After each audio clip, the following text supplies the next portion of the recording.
jumpa lagi di pertemuan hari ini. Ibu akan menjelaskan masih tentang litosfer. Pada pertemuan sebelumnya kita telah belajar mengenai struktur dari bumi. Apa saja bagian-bagian dari bumi itu, lapisan-lapisan yang ada di dalamnya. Nah, sekarang ibu akan mengajarkan tentang tenaga endogen. Tenaga endogen ini adalah tenaga yang berasal dari dalam bumi yang menyebabkan pergerakan bumi.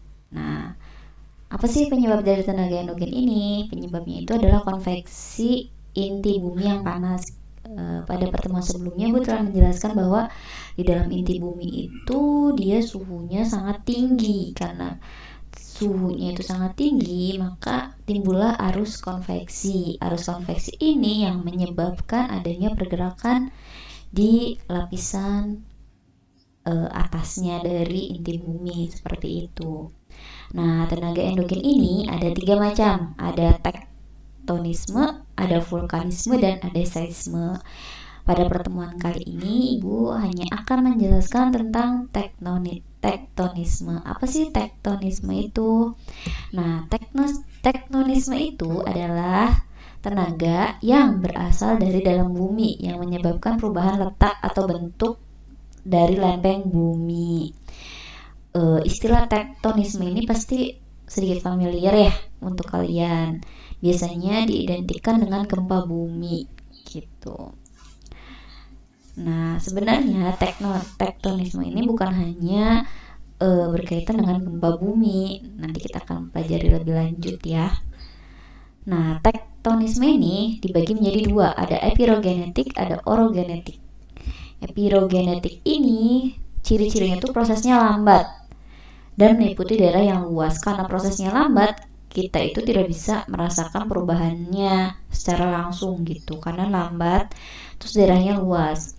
Epirogenetik ini dibagi jadi 2. Ada epirogenetik positif, ada epirogenetik negatif.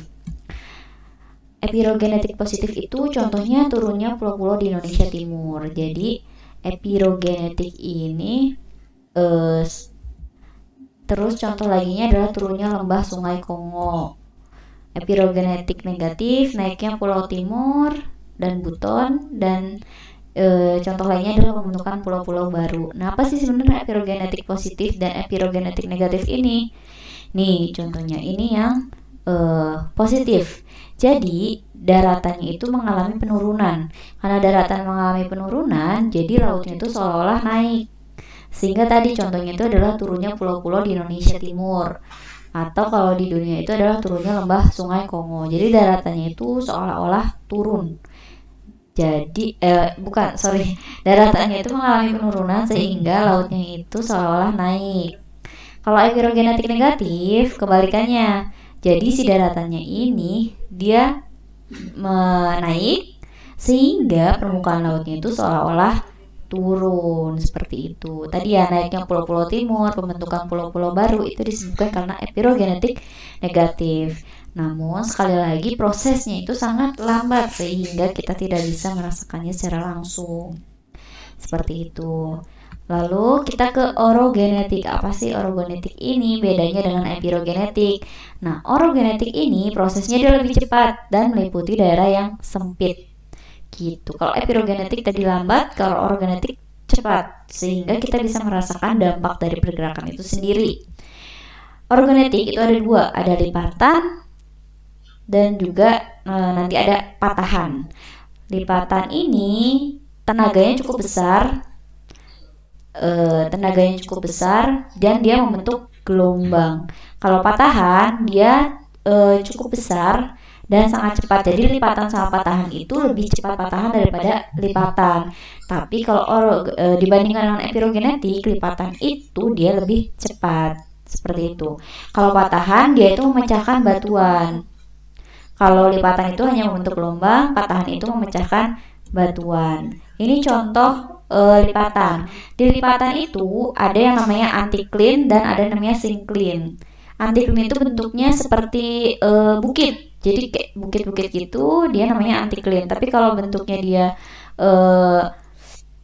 seperti cekung seperti ini, itu namanya syncline. Kalau patahan itu ada dua istilah, ada yang namanya horse, ada yang namanya graben. Horse itu adalah yang bentuknya agak menonjol, sedangkan graben itu yang turun, yang di bawahnya itu namanya graben, seperti itu. Untuk contoh lipatan dan patahan, ini contohnya. Lipatan itu ada yang namanya lipatan tegak, jadi antisiklinnya itu bentuknya seperti ini, siklinnya bentuknya ke bawah. Jadi dia tegak si antisiklinnya. Kalau lipatan miring, si antisiklinnya sedikit miring. Gitu. Kalau lipatan rebah, dia agak condong si antisiklinnya. Terus siklinnya ini agak naik sedikit. Terus ada lagi namanya lipatan menggantung. Lipatan menggantung ini si antisiklinnya seolah-olah seperti menggantung. Seperti ini. Lalu ada lipatan isosiklin. Lipatan isosiklin ini dia terdiri atas beberapa macam antisiklin dan beberapa siklin. Jadi dia agak rapat gitu. Jadi kayak lipatan-lipatan yang tadi seperti beberapa lipatan seperti itu untuk lipatan isosiklin.